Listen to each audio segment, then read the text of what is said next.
Assalamualaikum warahmatullahi wabarakatuh. Waalaikumsalam warahmatullahi wabarakatuh. Innal hamdalillah nahmaduhu wa nasta'inuhu wa nastaghfiruh wa na'udzu billahi min shururi anfusina wa min sayyiati a'malina. من يهده الله فلا مضل له ومن يضلل فلن تجد له وليا مرشدا. أشهد أن لا إله إلا الله وحده لا شريك له وأشهد أن محمدا عبده ورسوله المبعوث إلينا رحمة للعالمين بشيرا ونذيرا. أما بعد، وقد قال الله تعالى في القرآن العظيم وهو أصدق القائلين: أعوذ بالله من الشيطان الرجيم، يا أيها الذين آمنوا اتقوا الله حق تقاته ولا تموتن إلا وأنتم مسلمون. وقال أيضا في آيات أخرى: يا أيها الذين آمنوا اتقوا الله وقولوا قولا سديدا يصلح لكم أعمالكم ويغفر لكم ذنوبكم ومن يطع الله ورسوله فقد فاز فوزا عظيما. Hadirin jemaah seluruh yang dimuliakan oleh Allah Subhanahu wa taala. Alhamdulillah, pada pagi hari ini Allah Subhanahu wa taala masih memberikan kesempatan kepada kita agar dan bisa bermuwajahah, bertatap muka kembali setelah mati sementara. Alhamdulillah, kalaulah Allah bukan tidak sayang kepada kita, Allah tadi malam tidak mengembalikan kembali nyawa kita. Dan ya Allah alam, mungkin pengumumannya beda pagi hari ini. Mungkin bukan pengumuman pengajian, tapi pengumuman inna lillahi wa inna ilaihi raji'un. Lalu kita berharap kepada Allah Subhanahu wa taala, semoga umur dan kesempatan yang Allah berikan ini adalah bermanfaat, bisa kita manfaatkan untuk selalu meningkatkan kualitas iman dan ketakwaan kita kepada Allah Subhanahu wa taala. Salawat serta salam kepada junjungan kita, tauladan kita, Nabi Muhammad sallallahu alaihi wasallam, manusia yang sempurna yang membawakan kepada kita agama yang sempurna, yaitu al-Islam. Semoga kita terislamkan dengan agama Islam ini dan kita nanti pada akhirnya adalah wala tamutunna illa wa antum muslimun. Jangan engkau mati, jangan engkau meninggal kecuali dalam keadaan muslim, menyerahkan diri kita sepenuhnya kepada Allah Subhanahu wa taala. Yang saya hormati mungkin Ketua DKM Musholah An-Nur ataupun jajarannya dan seluruh jamaah salat subuh dimuliakan oleh Allah Subhanahu wa taala.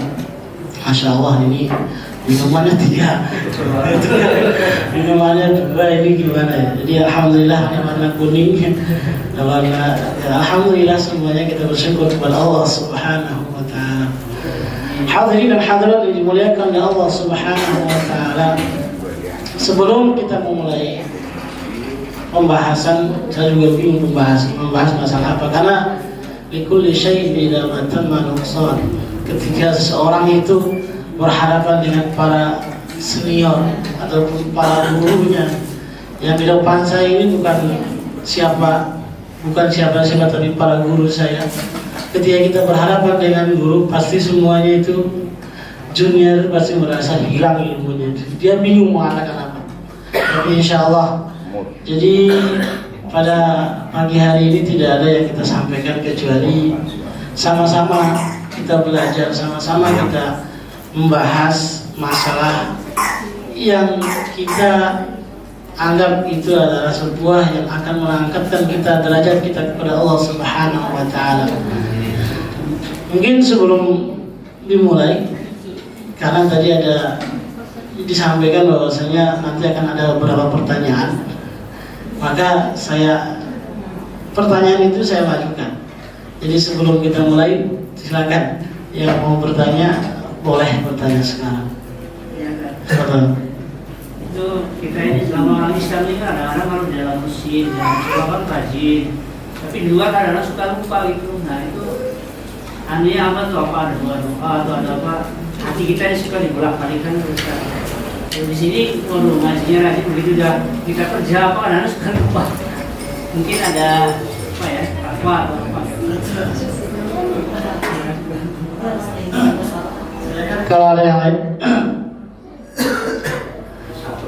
baru satu dulu, satu apa? Bapak suka satu di sini, satu di sana.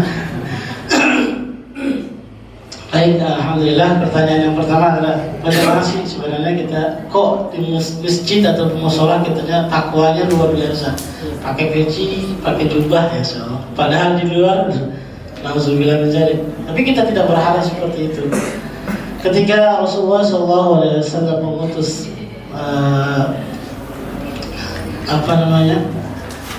Salman ke Muaz bin Jabal ke Yaman, maka Rasulullah SAW menasihati Muaz bin Jabal. Dia mengatakan, ittaqillah haitsuma kunt wa atbi as-sayyi'ata al-hasanata tamhuha wa khaliqin nas bi khuluqin hasan. Ini 3 nasihat yang diberikan oleh Rasulullah SAW kepada sahabat itu, dan termasuk kepada kita juga sebagai umatnya Nabi Muhammad SAW. Nasihatnya adalah ittaqillaha haitsuma kunta, bertakwalah dan takutlah kalian kepada Allah Subhanahu wa taala dimanapun kalian berada. Di musolah kalian bertakwa, di masjid kalian bertakwa, di tempat kerja itu lebih-lebih, karena memang di tempat kerja itu ujiannya luar biasa. Bagaimana kita harus merasa kedekatan diri kita kepada Allah Subhanahu wa taala, muraqabatullah. Selalu Allah Subhanahu wa taala mengawasi kita. Allah tidak hanya mengawasi kita di masjid atau mushola, tapi Allah mengawasi kita di mana-mana. Dimanapun kita berada, di luar mushola Allah awasi. Di tempat yang paling kecil pun Allah Subhanahu wa taala mengawasi kita, sehingga kita selalu merasa diawasi oleh Allah Subhanahu wa taala di luar ataupun di dalam mushola. Maka kita harus merasa diri terawasi oleh Allah Subhanahu wa taala, dan selalu yang paling mujarab adalah ketika kita bermaksiat kepada Allah Subhanahu wa taala, selalu melakukan pelanggaran atau melakukan hal-hal yang dilarang oleh Allah Subhanahu wa taala. Yang perlu kita ingatkan adalah diri kita adalah kematian. Karena kullu nafsin dha'iqatul maut, setiap yang bernyawa itu adalah akan mati. Idza jaa ajaluhum la yastakhiruna sa'atan wa la yastaqdimun. Mati itu dan kematian itu datang, tidak mengenal tua, tidak mengenal muda, anak kecil ataupun siapa, tapi dia akan datang tanpa permisi. Qul innal mauta alladhi tafirruna minhu fa innahu mulaqikum, kata Allah. Katakan wahai Muhammad, sesungguhnya kematian yang engkau lari darinya, kita lari dari kematian itu. Tidak ada yang mungkin hari ini yang mau mati. Qul innal mauta alladhi tafirruna minhu, sesungguhnya kematian yang engkau lari dari yang namanya kematian tadi, fa innahu mulaqikum, kematian itu dia datang kepadamu. Dia datang dengan sendirinya. Mohon maaf Pak Saiful, mungkin hari ini sudah jatah waktunya sudah selesai ya. Ya. Contoh, kalau sudah dibatasi dan umur kita, Allah Subhanahu wa taala sudah membatasi umur kita dan rezekinya sudah dibatasi, maka semuanya selesai pada hari ini. Tapi kalau Allah Subhanahu wa taala masih memberikan ilmu, memberikan kesempatan sampai besok-besoknya lagi, sampai 30 tahun ke depan, maka kita harus bersyukur kepada Allah Subhanahu wa taala. Karena la yazalu qadama abdin hatta yus'alu an arba'in. Tidak akan bergeser telapak kaki anak Adam nanti di hari kiamat, kecuali akan ditanya 4 perkara. Di antaranya an umrihi fi ma afdah. Dari masalah umurnya kemana kan dia habiskan. Umur kita kemana dia kita habiskan? Masa muda kita, ya, masa balik kita. Kalau sekarang umur kita mungkin berapa nih umur kita? Kalau umur kita 20 tahun sekarang, ada yang 20 tahun sekarang nih? Saya kira banyak ya 20 tahun. Ada 20 tahun. Yang umurnya 40 tahun mungkin sudah ada. Yang umurnya 60 tahun mungkin juga masih ada.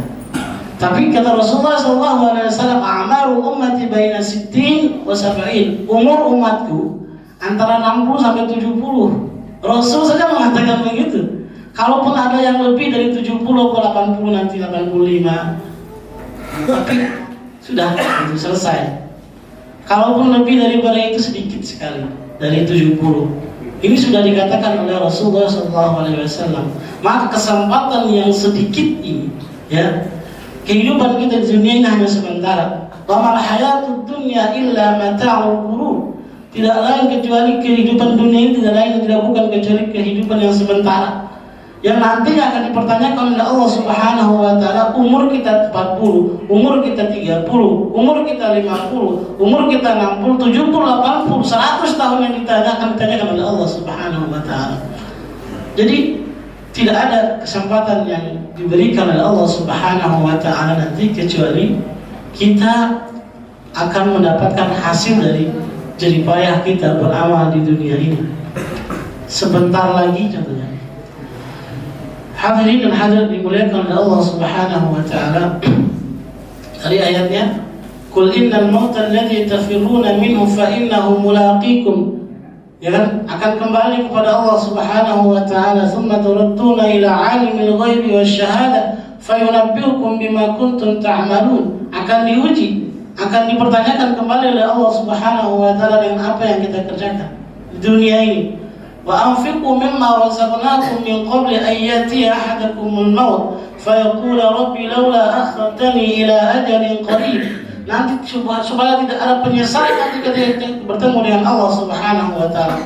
Ketika kita bertemu dengan Allah Subhanahu wa taala, tidak mungkin kita mengatakan laula akhartani ila ajalin qarib. Ya Allah, andai kata Engkau mengembalikan aku di dunia sebentar saja, la asaddaqala aku minas shalihin. Aku akan mensedekahkan seluruh hartaku dan aku akan menjadi orang-orang yang saleh. Tapi tidak ada manfaatnya lagi. Maka kesempatan yang sekali ini kita manfaatkan untuk masuk dalam surganya Allah Subhanahu wa taala. Tidak ada tempat yang kita tempati setelah mati kita nanti. Fa alhamaha fujuraha wa taqwaha. Allah Subhanahu wa taala itu menjelaskan antara dua. Kalau fujur itu neraka, kalau takwa itu tempatnya surga. Nanti kembalinya kita mau yang neraka ataupun ke surga. Kalau ke surga, yaitu fatazawwadu fa inna khairaz zadi taqwa. Maka kita berbekal diri kita dengan apa? Bekalan takwa. Fa inna khairaz zadi taqwa. Bekal yang terbaik adalah takwa. Sehingga Allah Subhanahu wa taala mengatakan wasari'u ila maghfiratin min rabbikum wa jannatin 'arduha as-samawati wal ard u'iddat lil muttaqin. Bersegeralah kalian kepada ampunan Allah Subhanahu wa taala yang luasnya itu langit dan bumi. Itu surganya Allah Subhanahu wa taala. U'iddat lil muttaqin, disediakan bagi orang-orang yang bertakwa kepada Allah Subhanahu wa taala. Dan dijelaskan alladzina yunfiquna fis sarra'i wad dharra'i wal kadhibina al ghaidha wal 'afina 'anil nas wallahu yuhibbul muhsinin. Orang-orang yang bertakwa selalu menginfakkan harta. Wal 'afina 'anil nas, dan dia selalu memaafkan manusia. Tidak perlu orang lain meminta maaf kepada kita, tapi kita selalu memberikan maaf. Sehingga ada sahabat ketika dia masuk di pintu masjid, di pintu mushola, para Rasulullah SAW mengatakan itu ya ahli surga. Besok lagi dia masuk, itu ahli surga. Sahabat yang lain penasaran, datang ke rumah, saya mau bertamu dong sama mama di ke rumahmu berapa hari? 3 hari aja. Dilihat sehari-hari tidak ada apa. Dan penasaran, dia tanyakan langsung, kok engkau dikatakan oleh Rasulullah SAW kok ahli surga?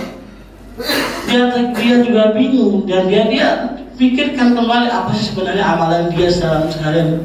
Ternyata amalan dia itu tidak perlu diminta maaf oleh orang lain, tetapi dia sebelum tidurnya dia selalu memaafkan manusia yang pernah menzalimi dia ataupun orang-orang lain yang selalu melakukan kesalahan kepada dia. Jadi kita, masya Allah, ya, alladzina yunfikuna fis sarra wal kadhibina al ghaidha wal 'afina 'anil nas wallahu yuhibbul muhsinin. Itu Allah senang dengan orang-orang yang selalu melakukan perbuatan kebaikan. Hadirin hadirat dimuliakan oleh Allah Subhanahu wa taala. Berbicara masalah ini, berbicara masalah tadi istiqamah dalam beribadah, beristiqamah dalam takwaan kita kepada Allah Subhanahu wa taala, maka ittaqillah haitsu ma kunta. Wasiatnya Rasulullah SAW, bertakwalah kalian kepada Allah Subhanahu wa taala dimanapun dan dalam keadaan apapun kalian harus bertakwa kepada Allah Subhanahu wa taala. Dan ketika ada sebuah kisah, ini berlanjut ya. Berlanjut, bahasanya ada sebuah kisah Syekh Ibrahim bin Adham ketika didatangi oleh satu orang yang ahli maksiat kepada Allah Subhanahu wa taala. Maksiat di sini dalam arti dia selalu melanggar aturan Allah Subhanahu wa taala, dia berzina, dia berbohong, dia berjudi, segala macam, dia melakukan kesalahan dan melanggar syariat Allah Subhanahu wa taala. Maka kata Ibrahim bin Adham menasihatinya, "Wahai anak muda, wahai laki-laki, kalaulah engkau ingin melakukan kemaksiatan lagi terserah, tapi saya beri syarat. Syaratnya cuma 5. Yang pertama adalah in aradta an ta'siyallaha fa'si. Kalau engkau ingin bermaksiat kepada Allah Subhanahu wa taala, silakan engkau bermaksiat. Tapi ingat, wala ta'kulu min rizqillah. Tapi jangan pernah makan dari rezekinya Allah Subhanahu wa taala. Silakan kita melanggar aturan Allah, silakan kita melakukan pembangkangan terhadap Allah Subhanahu wa taala atau berdurhaka kepada Allah Subhanahu wa taala, tidak mau salat, tidak mau zakat, tidak mau salat. Silakan, tetapi wala ta'kulu min ardillah. Wala ta'kulu min rizqillah. Jangan engkau makan dari rezekinya Allah Subhanahu wa taala. Mana mungkin kita kalau in aradta an ta'siyallaha fa'si. Kalau engkau ingin melakukan kemaksiatan kepada Allah Subhanahu wa taala, silakan engkau bermaksiat, kata Allah, kata Ibrahim bin Adham. Tapi ingat, wala taskun fi ardillah. Tapi jangan engkau tinggal di buminya Allah Subhanahu wa taala. Hadirin wa hadirat dimulakan oleh Allah Subhanahu wa taala. Alhamdulillah, kita diberikan oleh Allah Subhanahu wa taala rezeki, diberikan oleh Allah Subhanahu wa taala tempat tinggal, dan ini semua harus disyukuri. Kenapa? Karena akan diperintah oleh Allah Subhanahu wa taala pertanggungjawabannya. Kufur nikmat kepada Allah Subhanahu wa taala, maka kita akan diseret oleh Allah Subhanahu wa taala di dalam nerakanya Allah Subhanahu wa taala. Oleh karena kita jauh-jauhilah kita dalam bermaksiat kepada Allah, dan kita bermohon kepada Allah Subhanahu wa taala agar senantiasa ya muqallibul qulub tsabbit qulubana 'ala thaa'ah. Kita minta kepada Allah Subhanahu wa taala selalu diberikan ketaatan yang luar biasa, istiqomah dalam ketaatan kepada Allah Subhanahu wa taala. Semoga kita beriman di masjid, takwa di masjid, takwa juga di tempat-tempat yang lain. Kita ngaji di masjid dan mushola, tapi di kantor, di tempat kerja itu pun kita ngaji. Bagaimana mungkin kita melahirkan generasi Quran, generasi yang dekat sama Al-Quran? Kita akan cuma mengaji di masjid saja, ataupun di mushola saja, ataupun di tempat-tempat ibadah, tapi di luar kita tidak mau mendekatkan diri kita kepada Allah Subhanahu wa taala. Mungkin itu. Dan yang lain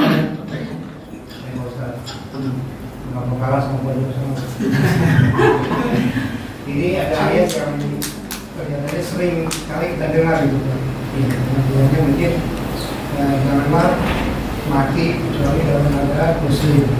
Nah ini kan saya pikir ini ancaman yang dahsyat gitu kan ya. Karena bagaimana dengan orang yang di luar muslim?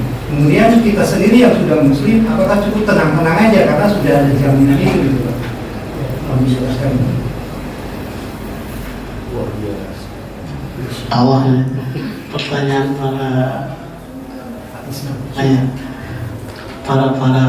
para ustadz kita atau para orang tua kita, pertanyaannya apa tadi? Jelas kalau katakan wala tamutunna illa wa antum muslimun. Ada ayat mengatakan begini nih. ketika Nabi Muhammad SAW berhadapan dengan pamannya. Siapa pamannya? Abu Thalib. Abu Thalib atau Abdul Muthalib? Abu Thalib. Ketika beliau mau meninggal itu, Nabi Muhammad mengatakan, ya ammi, qul la ilaha illallah. Wahai pamanku, katakan la ilaha illallah. Saya akan menjadi saksi bahwasanya engkau telah beriman kepada Allah. Tapi aminnya enggak, pamannya enggak mau beriman kepada Allah Subhanahu wa taala. Sehingga ditegur oleh Allah, ya Muhammad, innaka la tahdi man ahbabta, walakinna Allah yahdi man yasha. Wahai Muhammad, engkau tidak akan bisa memberikan hidayah kepada orang yang engkau cintai sekalipun, tapi Allah yang memberikan hidayahnya. Masalah mati tadi, Allah yang menentukan. Kita tidak ada jaminan kita yang muslim sekarang ini bisa mati dalam keadaan muslim pula. Dan tidak bisa kita menjamin orang teman-teman kita yang kafir di luar sana, dalam arti mereka belum beriman kepada Allah Subhanahu wa taala, mereka pun beriman matinya dalam keadaan kafir. Karena ada hadis Rasulullah SAW, mungkin muslim pagi ini bisa jadi sore nanti dia kafir, bisa jadi dia kafir sore nanti, tapi besok pagi dia muslim kepada Allah Subhanahu wa taala. Itulah yang kita selalu berdoa kepada Allah Subhanahu wa taala, ya Allah, berikan keteguhan dalam beriman kepadamu. Kenapa? Yang kita khawatirkan, ya mukallibul hati selalu berputar balik, bolak-balik. Kadang-kadang beriman, kadang-kadang kita kufur. Dan kita khawatirkan tinggal sejengkal lagi kita mau masuk dalam surganya Allah Subhanahu wa taala, dalam hadis kursinya. Sejengkal lagi kita mau masuk dalam surga, tetapi kita melakukan amalan-amalan ahli neraka dan kita mati dalam amalan ahli neraka dan kita masuk dalam nerakanya Allah Subhanahu wa taala. Dan ada teman-teman kita sejengkal lagi mau masuk neraka, tetapi diberi oleh Allah Subhanahu wa taala hidayah sehingga dia beriman kepada Allah Subhanahu wa taala, mati dalam muslim dan beriman kepada Allah, dan dia dimasukkan oleh Allah Subhanahu wa taala dalam surganya. Dalam hati memang ini ancaman, tapi tetap kita perlu pelihara yang namanya keislaman, kemusliman ini. Mudah-mudahan kita dalam mati dimatikan oleh Allah, diwafatkan oleh Allah Subhanahu wa taala husnul khatimah, dalam keadaan muslim, dalam keadaan beriman kepada Allah Subhanahu wa taala. Memang berat untuk mempertahankan keimanan. Bilal bin Rabah ketika dia beriman kepada Allah Subhanahu wa taala, dia harus melewati yang namanya siksaan-siksaannya. Bayangkan di padang pasir yang panas, diletakkan di atas tubuhnya itu batu, dia hanya mengucapkan ahad. Ini ujian berkeimanan. Sehingga bahasa ayatnya Allah Subhanahu wa taala berfirman, ahasiban nasi ayyutraku ayyaqulu amanna wa hum la yuftanun. Apakah manusia yang ada di dunia ini menyangka mereka telah beriman kepada Allah Subhanahu wa taala sedangkan mereka belum diuji oleh Allah Subhanahu wa taala? Kita anteng-anteng tentunya tidak, tetapi nanti pada suatu saat nanti kita akan diuji oleh Allah Subhanahu wa taala. Kita banyak mendengar bahwasanya di wilayah-wilayah daerah-daerah jauh sana, bahwasanya dengan sekatus mie saja mereka bisa menggadaikan keimanannya. Mungkin bencana terjadi, dikasih satu karung beras dengan mie satu dus, dengan satu kufur dari keimanannya, dia meninggalkan Islamnya, dia juga jadi masuk dalam ke agama yang lain. Dan kalaulah bukan keimanan yang mantap, keimanan yang kuat, itu tidak akan pernah terjadi. Oleh karena itu kita berharap pada Allah Subhanahu wa taala agar senantiasa la ilaha illallah itu tertancap dalam diri kita, tertancap dalam hati kita. Kata Rasulullah SAW, man qala la ilaha illallah khalisan min qalbihi dakhala al-jannah. Barang siapa yang mengucapkan la ilaha illallah ikhlas karena Allah Subhanahu wa taala, maka dia akan dimasukkan oleh Allah Subhanahu wa taala. Cukup dengan itu? Tidak, tapi kita jalankan apa aturan Allah Subhanahu wa taala. Sehingga nanti di neraka kata Allah Subhanahu wa taala, akhriju minan nari man qala la ilaha illallah. Keluarkan dari neraka itu yang ada di dalam hatinya itu ucapan la ilaha illallah, maka akan dikeluarkan oleh Allah Subhanahu wa taala. Kita sebagai seorang muslim yang beriman kepada Allah Subhanahu wa taala, sudah ada jaminannya. Jaminannya itu kita pasti dimasukkan oleh Allah Subhanahu wa Ta'ala dalam surganya. Selama kita matinya itu meninggalnya, wafatnya dalam keadaan muslim. Dan kita meyakini la ilaha illallah. Persoalan nanti dicuci, persoalan nanti akan dicuci dulu atau disetrika dulu. Istilahnya kalau pakaian kotor, celup dulu, apa direndam dulu pakai apa gitu kan. Habis itu masuk ke namanya Nahul Hayat ya. Ke apa namanya sungai kehidupan, habis itu bening lagi, baru dimasukin dalam surga. Lagi pula kalau lagi hangus-hangus masuk ke dalam surga mungkin nggak mungkin ya, mungkin dikembalikan oleh Allah Subhanahu wa Ta'ala. Masya Allah. Jadi kita berbicara masalah surga dan neraka, kita harus kembali dalam kitab Allah dan itu kitab Allah dan kitab Rasulullah SAW, yaitu apa? Al-Quran dan As-Sunnah. Jadi kita harus kembali kepada Al-Quran dan hadis Rasulullah SAW. Sehingga kita berbicara pada pagi hari ini selalu kita berbicara masalah Al-Quran. Al-Quran berbicara masalah ketika kita masuk dalam surga Allah. Wa'adallahu alladhina amanu wa 'amilus salihati. Allah sudah menjanjikan bahwasanya orang-orang yang beriman dan orang-orang yang beramal saleh akan masuk dalam surga Allah Subhanahu wa Ta'ala. Innal ladzina amanu wa 'amilus salihati kanat lahum jannatul firdausi nuzula khalidina fiha abada. Jadi orang-orang yang beriman dan beramal saleh dia akan mendapatkan jannah firdaus, tempat kembali mereka. Khalidina fiha, mereka kekal di dalam. Ini berbicara masalah iman dan keislaman dan kita beramal saleh. Dan mudah-mudahan dan kita selalu berdoa kepada Allah Subhanahu wa Ta'ala, tawaffana ma'al abrar, kita dimatikan bersama orang-orang yang benar, dimatikan dalam husnul khatimah. Dan mudah-mudahan dengan dinamakan dengan musolah an-nur, ya, musolah yang penuh dengan cahaya, dan mudah-mudahan hati-hati kita dicahayakan oleh Allah Subhanahu wa Ta'ala dengan hidayah. Dan kita yang ada di sini, yang ada di musolah ini, nanti diwafatkan oleh Allah Subhanahu wa Ta'ala dalam keadaan husnul khatimah. Tidak ada harapan yang lebih besar kecuali kita mati dalam husnul khatimah dan masuk dalam surga. Kira-kira masuk dalam surga enak ya? Belum merasain. Ya, tapi insya Allah kita akan, dan kita harus yakin bahwasanya kita akan masuk surga kepada Allah Subhanahu wa Ta'ala. Yang dalam surga itu mungkin istrinya banyak. Kalau di dunia kita berbicara masalah istri ya satu-satu ya. Ya kan, berbicara masalah istri mungkin satu di Jonggol, satu di Depok kan. Ya kan, tapi kalau di surga istrinya banyak. Istrinya apa? Kira-kira ada nggak? Kalau nanti istrinya di surga saling cemburu, nggak mungkin, karena memang di surga tidak ada ibadah lagi. Bahwasanya kita masuk surga itu bukan karena amal kita masuk surga dengan rahmatnya Allah Subhanahu wa Ta'ala. Kita hanya bisa melakukan apa yang diperintahkan oleh Allah Subhanahu wa Ta'ala. Ibadah. Wa ma khalaqtul jinna wal insa illa liya'budun. Allah menciptakan kita ini tidak lain yang dilakukan kecuali beribadah kepada Allah Subhanahu wa Ta'ala. Maka ibadah dan terus beribadah kepada Allah Subhanahu wa Ta'ala. Tapi dengan syarat ibadah ada dua. Yang pertama, ikhlas kepada Allah Subhanahu wa Ta'ala. Yang kedua, sesuai dengan tuntunan Rasulullah sallallahu alaihi wasallam.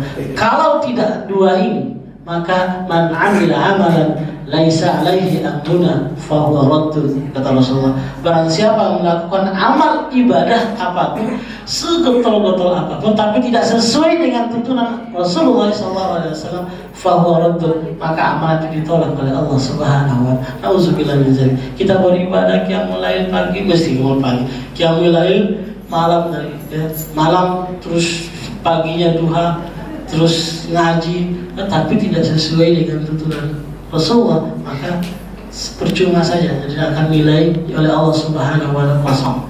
Dan kita berdoa kepada Allah, mudah-mudahan kita diberikan kemuliaan oleh Allah Subhanahu wa Ta'ala dengan dimasukkan dalam surganya Allah Subhanahu wa Ta'ala. Terus ini pertanyaan yang kedua. Kalau pertanyaan yang ketiga mungkin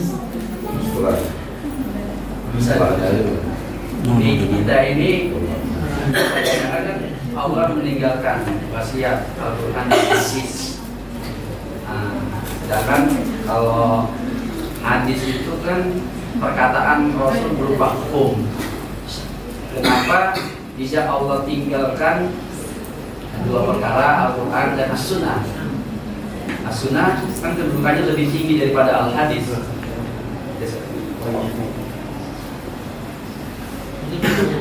Pertanyaannya itu kenapa kok Allah tidak meninggalkan dua perkara yaitu Al-Quran dengan As-Sunnah?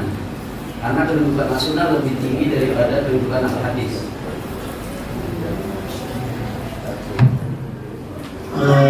Hadis Rasulullah SAW, taraktu fikum amrayn lan tadillu abada in tamassaktum bihima kitaballahi wa sunnati Rasul. Bahasanya begitu.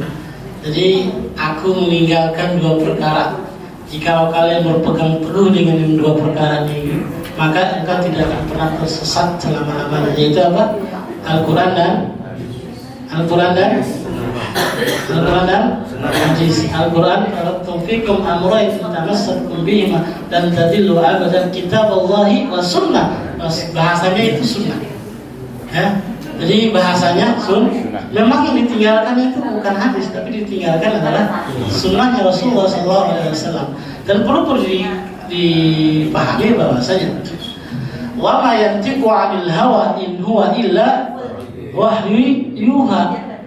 Al-Quran dan hadis itu sama-sama dari mana? Dari Allah Subhanahu wa Ta'ala. Al-Quran dan Sunnah sama-sama dari Allah Subhanahu wa Ta'ala. Ya, sama-sama dari Allah Subhanahu wa Ta'ala. Kalau Al-Quran itu makna dan lafaznya langsung dari Allah Subhanahu wa Ta'ala. Sehingga Al-Quran itu al-muta'abbid bitilawatih. Sehingga Al-Quran itu dibaca saja dia dapat pahala. Likulli harfin asyrat amsaliyah. Satu huruf dinilai berapa? 10 kebaikan. Itu Al-Quran. Tidak paham artinya, pintar bacanya, ngaji terus setiap hari, nggak paham artinya, tapi dinilai oleh Allah Subhanahu wa Ta'ala paham. Itu Al-Quran. Sehingga kalaupun hadis maknanya dari Allah Subhanahu wa Ta'ala, tapi lafaznya dari Rasulullah SAW. Tapi tujuannya sama, untuk menyempurnakan syariat ini, yaitu syariat Islam. Jadi sehingga tadi syarat dalam ibadah ikhlas kepada Allah dan harus sesuai dengan tuntunan Allah dan tuntunan Rasulullah SAW. Jadi adapun masalah hadis, itu hadis adalah ma'udhifa ila Nabi sallallahu alaihi wasallam min qawlin aw fi'lin aw taqririn aw sifatin. Jadi sifatil khalqiyah dan khuluqiyah, yaitu apa yang disandarkan kepada Nabi Muhammad SAW berupa ucapan, perbuatan, ataupun ketetapan, ataupun akhlaknya Rasulullah SAW. Sunnah dan sunnah sama. Ada yang mengatakan bahwa sunnah dan hadis itu sama saja, hanya istilah saja. Jadi sunnah adalah perbuatan Rasulullah SAW sama. Jadi sunnah itu sama dengan sunnah, dan hadis adalah perbuatan yang disandarkan kepada Rasulullah SAW, baik itu perbuatan dan ucapan dan ketetapan. Ketetapan adalah sesuatu yang didiamkan oleh Rasulullah dan itu boleh dilakukan. Rasul tidak menegur dan tidak pula berkata-kata apa. Tapi itulah ketetapan. Dia hanya diam saja dan itu boleh dilakukan. Ketetapan. Tapi jarang sih. Biasanya Rasulullah itu selalu menegur kalaupun dia melihat ada hal-hal yang melanggar aturan Allah Subhanahu wa Ta'ala. Wallahu a'lam. Jadi kalau dalam hal ini antara sunnatullah dan sunnah rasul gimana? Sunnatullah. Masalah yang ini mungkin ya definisinya masih berbeda, karena sunnatullah adalah dari Allah Subhanahu wa Ta'ala, dan saya tidak bisa menjawab lebih ke sana karena memang saya tidak mampu menjawab itu. Ya Allah alam, nanti bisa dijawab, ditanyakan ke Ustaz yang lebih ini lagi. Saya diberikan sebagai contoh-contohnya antara sunnatullah dan sunnah rasul. Ya, sunnatullah adalah dari Allah yang diturunkan melalui Al-Qurannya, yang diberikan, yang dijelaskan dalam Al-Quran. Sedangkan sunnah Rasul itu kebiasaan yang dijelaskan oleh para sahabat sesuai dengan hadis-hadisnya. Tapi ini jawaban dari saya, dan wallahu alam nanti bisa dijawab, ditanya lagi kepada hal yang lebih lagi. Karena memang masalah ini pernah ditanya dan saya juga belum mendapatkan jawaban yang lebih jelas daripada yang lain. Jadi saya cukup dengan mengatakan wallahu a'lam. Nanti bisa ditanyakan ke yang lain. Ya mohon maaf. Karena Imam Malik ketika dia diajukan sekian pertanyaan, dia hanya bisa menjawab 1 dari 10 pertanyaan. Jadi bukan aib ketika seseorang itu mengatakan wallahu a'lam. Karena apa? Karena kalau kita paksakan untuk menjawab, khawatir salah itu. Dan inilah. Tetapi kita kembalikan kepada Allah dan Rasulnya. Nanti mungkin ada yang lebih paham daripada itu. Wallahu a'lam bishawab. Baik, kita masuk ke bukan pertanyaan yang keempat, tapi saya dikasih judul sampai jam berapa kira-kira?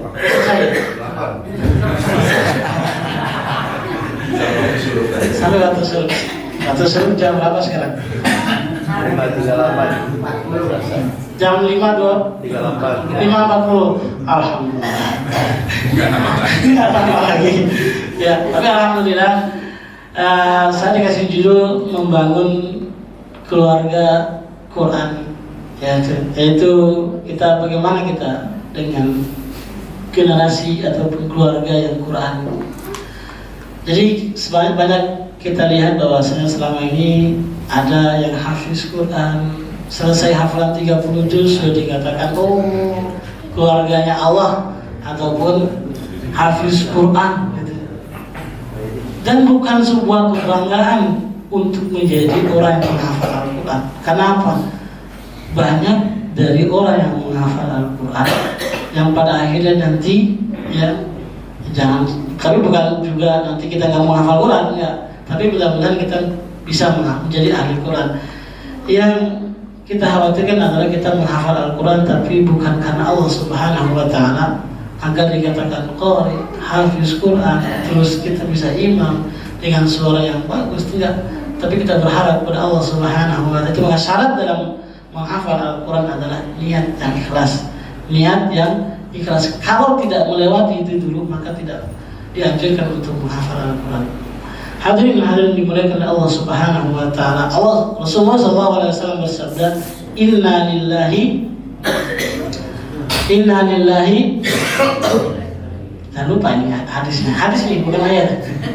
Kalau ayatnya Inna lillahi wa inna ilaihi raji'un, tapi hadis yang diriwayatkan oleh Imam Ahmad itu Inna lillahi ahlina minan nas.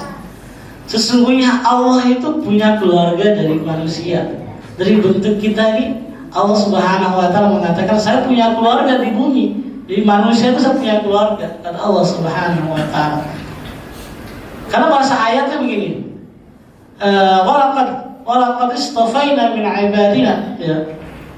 Tsumma awrasna al-kitaba alladhina istafaina min ibadina. Kami wariskan Al-Qur'an itu terhadap hamba-hamba yang kami pilih, yaitu keluarganya Allah Subhanahu Wa Taala. Menghafal Al-Quran, menjadi keluarganya Allah, yaitu Al-Quran tadi, itu Allah pilih, bukan kita yang mau. Kalau saya pengen hafal Quran atau tidak, tapi nanti kita dekatkan diri kita dulu kepada Allah Subhanahu Wa Taala, niat yang ikhlas dan dekat kepada Allah, takwa. Wattaqullaha fayu'allimukum, bahasanya syaratnya itu kita dekat sama Allah, Allah akan mengajarkan Al-Quran dengan sendirinya. Sehingga bahasa Al-Quran, walaqad yassarna al-Qur'ana lidzikri fahal min muddakir. Al-Quran itu mudah dihafal, baik itu umur yang 3 tahun, umur yang 5 tahun, umur yang 75 tahun pun bisa menghafal Al-Quran. Kalau ada yang mengatakan menghafal Al-Quran di umur 70 tahun susah, itu melanggar aturan Allah. Allah saja mengatakan walaqad yassarna, sungguh kami mudahkan untuk Al-Quran, itu mudah untuk dihafal. 4 kali kata Allah. Kalau sekali, mungkin kalau kita nggak ngobrol sama orang, ngobrol sama teman kita, jangan lupa nanti malam hadir ya, sekali. Tapi kalau berulang-ulang kali, itu ada tekanan bahwasanya itu ente harus hadir nanti malam gitu. Sedangkan Allah mengatakan walaqad yassarna al-Qur'an, Allah mengulangi 4 kali. Teorinya tidak ada untuk orang tua Ya, kalau mungkin ada nyanyian teh, nyanyian apa teh? Belajar masa kecil bagaikan menguki di atas batu, dan belajar masa tua bagaikan menguki di atas. Benar apa salah? Benar, saya benar. Tapi secara ini, ya imaniyahnya salah. Al-Quran mengatakan walaqad yassarna. Kita mau ngikut yang syair tadi atau Al-Quran yang mau diulang 4 kali tadi.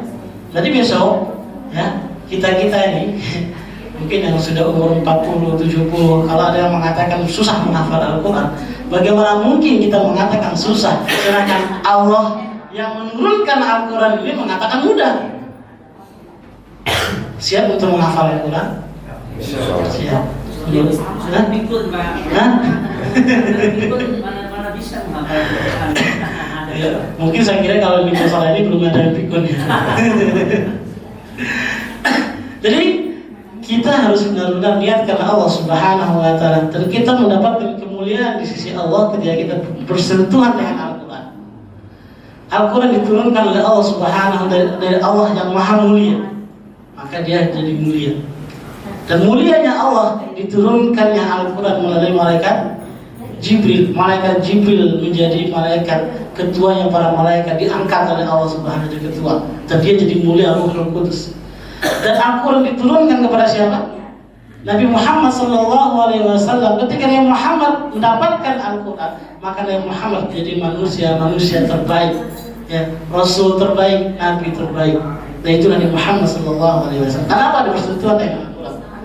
Umatnya yang mendapatkan Al-Quran, para sahabatnya, ketika bersentuhan dengan Al-Quran, dia amalkan isi Al-Quran dan dia baca setiap harinya. Allah mengatakan, kuntum khairu ummati ukhrijat linnas. Ketika bersentuhan langsung dengan Al-Quran, maka dia akan menjadi generasi terbaik, yaitu para sahabat. Kita yang dilewati oleh Al-Quran pula, kalau kita mau membaca dan menelaah Al-Quran, maka kita akan menjadi manusia yang terbaik. Rasulullah SAW bersabda, khairukum man ta'allama al-Qur'ana wa 'allamahu. Manusia yang terbaik adalah orang yang mau mempelajari Al-Quran dan mengajarkannya. Mempelajari saja itu sudah menjadi manusia terbaik. Bagaimana kalau sudah tua susah untuk mengucapkannya? Walladzi yatata'ta. Barang siapa sulit untuk mengucapkan sa atau to, tapi dia pengen belajar Al-Quran, walahu ajran, kata Rasulullah, maka dia mendapatkan dua pahala. Tapi kalau orang yang lancar, ya, ma'as sabratil kiramil bararah, yaitu mereka bersama para malaikat yang mulia lagi. Kita mau milih yang mana? Ya dua-duanya. Jangan sampai kita jadi manusia tidak mau membaca Al-Quran, tidak mau mempelajari Al-Quran. Nauzubillah min dzalik. Kita diturunkan Al-Quran sebagai hudal linnas, petunjuk bagi kita semuanya. Jadi menjadi untuk membangun sebuah keluarga yang Qurani, maka kita harus diantaranya melihatkan karena Allah Subhanahu wa Ta'ala. Karena Rasulullah SAW bersabda, inna lillahi ahlina minan nas.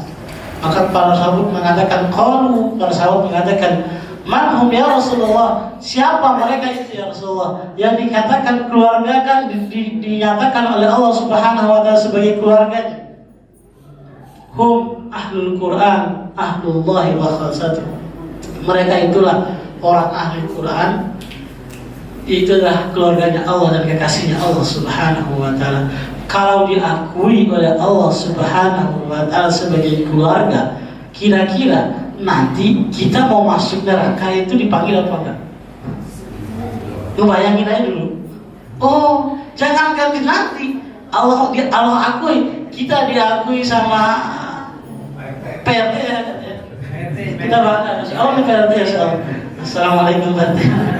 Jadi kalau kita diakui sama Pak RT saja, disayang sama Pak RT, kita senang. Apalagi sama RW, apalagi sama lurah, apalagi lebih-lebih presiden. Ya, enggak saya ya presiden nanti. Presiden, apalagi diakui oleh presiden. Presiden kita siapa? Pak Jokowi. Nah, kita harus akui bahwa saya itu presiden Indonesia. Presiden Indonesia. Mudah-mudahan dipanjangkan umurnya, hanya umur lepas ya. Tapi insya Allah semoga Indonesia ini, kita lihat dari hari kemarin keadaannya tidak menentu ini. Kalau kita lihat dan banyak korban kejadian di Papua, di mana? Di Papua ya. Mena, umat Islam mungkin apa di sana kita juga nggak tahu, tapi insya Allah kita berdoa kepada Allah Subhanahu wa Ta'ala, semoga negara kita ini, negeri kita ini Indonesia baldatun thayyibatun wa rabbun ghafur, dan dikasih pemimpin-pemimpin yang adil, pemimpin yang mulia, yang baik. Bicara masalah Indonesia mengkhawatirkan, karena ya Allah alam seperti apa nantinya. Kalau 5 tahun kita sudah bersabar, berarti kita bersabar lagi di 5 tahun ke depan. Ala kulli hal, beliau adalah presiden kita. Yang penting adalah kita beriman kepada Allah Subhanahu wa Ta'ala. Masalah kemuliaan dan kejayaan itu Allah yang menentukan. Qulillahumma malikal mulki tu'til mulka man tasha wa tu'izzu man tasha wa tudhillu man tasha biyadikal khair. Allah Subhanahu wa Ta'ala menentukannya. Kalaupun kita dikasih yang lain, itu adalah takdirnya Allah Subhanahu wa Ta'ala. Tidak ada yang di dunia yang terlepas dari takdirnya Allah Subhanahu wa Ta'ala. Sebenarnya ada kebaikan buat kita untuk selalu mengintrospeksi diri kita, sudah berapa banyak amalan ataupun perjuangan yang kita lakukan. Hadirin dan hadirat dimuliakan Allah Subhanahu wa Ta'ala, untuk menciptakan sebuah keluarga yang Qur'ani, yaitu pertama niatkan karena Allah Subhanahu wa Ta'ala, agar kita di keluarga kita, di kitanya atau di keluarga kita lahir generasi-generasi Quran, anak kita, cucu kita, ya kalaupun kita nggak bisa, anak cucu kita, ya kita hadirkan mereka sebagai generasi-generasi Quran yang pada akhirnya nanti bisa memberikan syafaat kepada kita di yaumul qiyamah. Kenapa? Orang yang menghafal Al-Quran, orang yang istiqomah dengan Al-Quran akan diberikan oleh Allah Subhanahu wa Ta'ala kebebasan untuk dia untuk memberikan syafaat kepada keluarga-keluarga yang lain. Adapun Ahlul Quran, para ulama mengatakan itu adalah qari'ul Quran, orang yang senantiasa berinteraksi dengan Al-Quran, itu membaca Al-Quran. Yang kedua adalah hafizul Quran, orang-orang yang selalu menghafal. Ketika dia pintar membaca, pandai membaca, bisa membaca, maka dia masuk ke tingkat yang kedua, yaitu selalu menghafalkan Al-Quran. Dan yang ketiga adalah tadabbur Al-Quran, tingkat yang paling tinggi. Kita orang Indonesia adalah menghafal Al-Quran, kadang-kadang kita nggak paham arti. Maka perlunya kita tadabbur, memahami dan membaca yang namanya terjemahan. Dan mudah-mudahan kita diberikan kenikmatan dalam Al-Quran.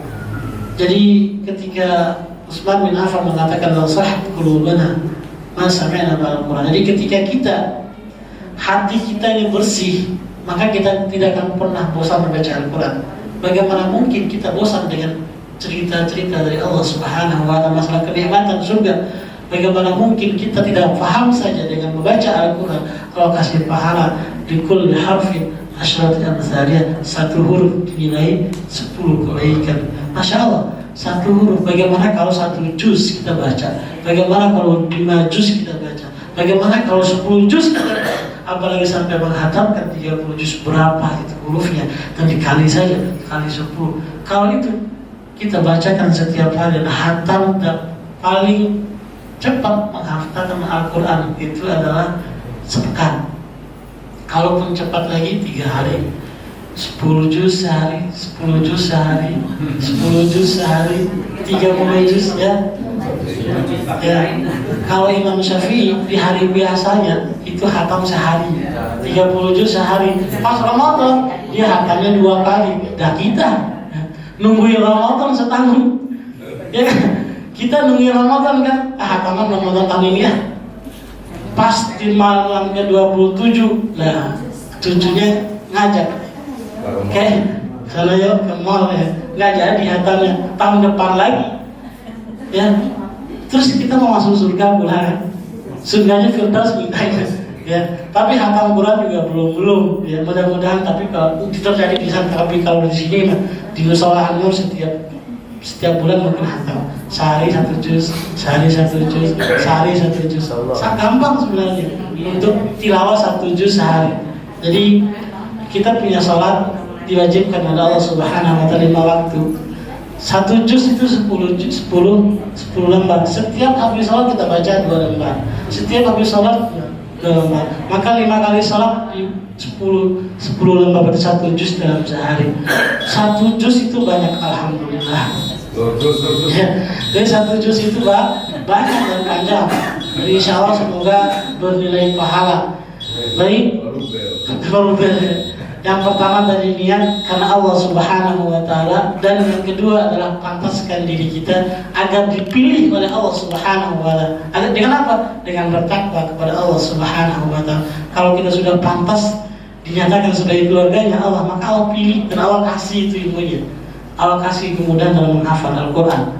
Dan yang ketiga adalah kita harus bersama guru, belajar Al-Quran bersama guru. Maka yang dikhawatirkan kita belajar sendiri, nanti terus kita merasa benar dengan bacaan kita merasa benar dengan pemahaman kita, dan kita khawatir ketika pemahaman kita salah, maka terjadi kesalahan berlanjut.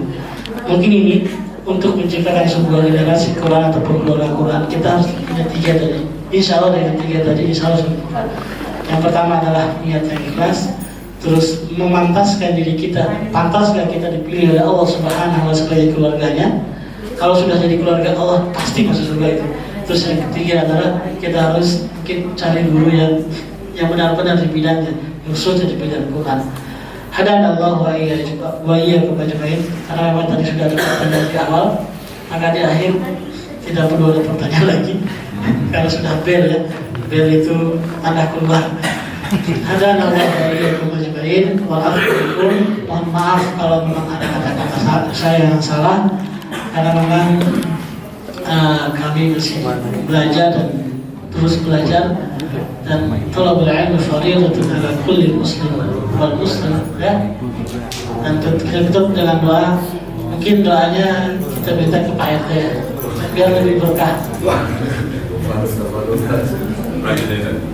Baik, inna Allah wa malaikatahu yusholluna 'alan nabi ya ayyuhalladzina amanu shallu 'alaihi wa sallimu taslima. ربنا لا تدع لنا ذنبا إلا غفرته ولا هما إلا فرجته ولا دينا إلا قضيته ولا حاجة من حوائج الدنيا إلا قضيتها يا أرحم الراحمين. اللهم اجعلنا وأهلنا من أهل القرآن. اللهم اجعلنا وأهلنا من أهل القرآن. اللهم ارحمنا بالقرآن واجعله لنا إماما ونورا وهدى ورحمة. اللهم ذكرنا منه ما نسينا وعلمنا ما جهلنا وارزقنا تلاوته آناء الليل وأطراف النهار. ربنا ظلمنا أنفسنا وإن لم تغفر لنا وترحمنا لنكونن من الخاسرين. ربنا آتنا في الدنيا حسنة وفي الآخرة حسنة وقنا عذاب النار. آمين آمين يا رب العالمين. سبحان ربك رب العزة عما يصفون وسلام على المرسلين والحمد لله رب العالمين. Dan saya kembalikan kepada MC. Terima kasih kepada Ustadz Akhyar yang telah memberikan materi pada pagi hari ini.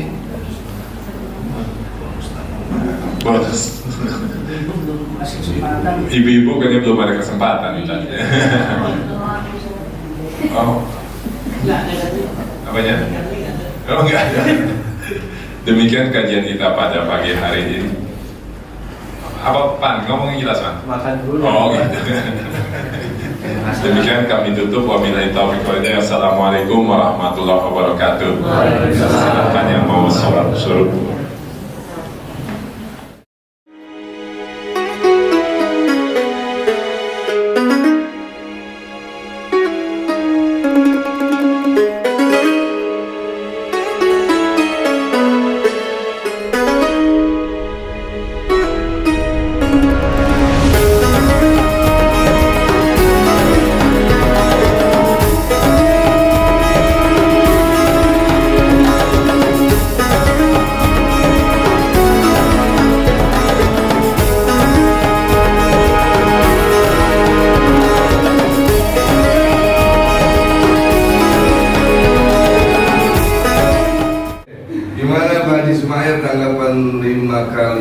pengajian 4 kali. 4 kali. 4 kali ini. Baru 4 kali terakhir ini. 4 kali sebenarnya. 4 kali ini ya. Satu subuh. Gimana tanggapan Pak Haji sebagai ketua di lingkungan kita? Alhamdulillah, selama ini kita luar biasa di Musyawarah An-Nur nih.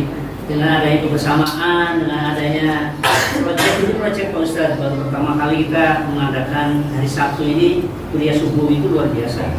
Dan selama ini Pak Ustadznya udah hebat-hebat semua, LC semua di belakangnya itu luar biasa itu.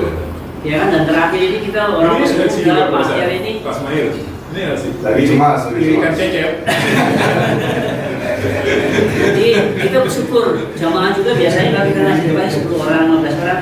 Pada hari ini mungkin sudah ada berapa orang di absen? Ada 34 itu ada sementara ini ada tambahan sekitar 10 jemaah. luar biasa, alhamdulillah. Biasanya ya? Dari biasa. Jadi tiap minggu itu bertambah gitu Pak Ustaz. Alhamdulillah. Jadi Oh, iya. yang biasanya tadi malas sholat subuh, malas kita untuk berkumpul, sekarang ada kegiatan kayak gini luar biasa. Berkat Pak RT kita juga nih, Pak Iwan ini, Iwan Sarjana itu luar biasa. Ya kan? Pimpin luar biasa. Jadi di sini Pak RT-nya Pak Iwan, nah ketua DKM Pak itu Pak Cecep, Pak Ustadz kita selalu berdoa tiap subuh luar biasa Pak Rahmat. Ini kalau acara kita nih, buat nih, kalau satu lapangan nih, beliau ini Jadi kita terima kasih juga sama Pak Eros sebagai juru kamera dan produser TV gitu luar biasa. Andor TV. Andor TV luar biasa Pak Bukan Ustadz. lowongan ya, kalau dulu Pak. Ada lowongan kan? Insya Allah sampai besok. Ustadz puas. Sampai besok puas. Ustadz Abdul Sarif. Oh iya. Amin, amin. Saya nih ini mau pergi ke rumah ini, waduh. Udah kita tunggu berikutnya ya. Kapan nanti kita begitu? Iya. Tapi nanti malam baru pertama tuh yang mulai sama-sama. Oh, iya. Hari ini yang lagi biasa ini. Ini hari tadi ada yang mulai ya, walaupun masih sedikit orang, mudah-mudahan bisa nambah tiap minggunya. Jam 3 mulai. Ya, ya, Pengajian sebelumnya itu kan hari Minggu sore. Nah itu jemaahnya nggak lebih dari 12 orang. Itu lagi. Karena hari Minggu itu memang banyak aktivitas apa gitu ya. Nah ini di hari Sabtu pagi ini luar biasa. Lagi iklan. Ini biasanya Jangan suruh nanti kalau jalan-jalan aja.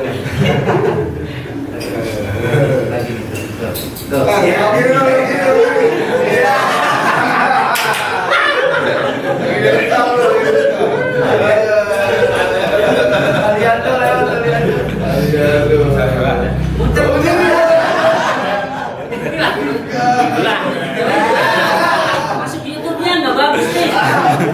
apa diedit nanti. Ya, diedit.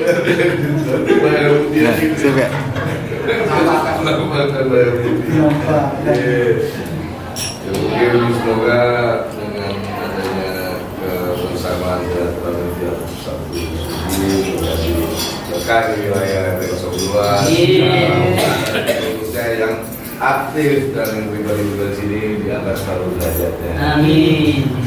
Dan gimana? Doakan juga setelahnya bisa survive. Oke, dalam hal misalnya yang baik, sanksinya Nasab nasab berwati so dengan bisa sendiri desa kita Dan saya yang paling penting kita ketemu di Wadul Jannah. Yang paling penting kita ketemu semua di sini ada di sini kita ketemu. Pak Ustadz juga sana kan? Ya Pak Ustadz ya. panggil. Mau kepleset kan? Gitu kalau dipanggil. Nang aja pakai sip, nanti panggil. Kalau ditanya jawab saya punya jemaah Solanur. Siapa aja orangnya kan apa muka-mukanya. Itu direkam kan? Sudah kan? Ya udah tutup. Tutup aja silakan. Bagi air, berapa? Sallallahu alaihi wasallam.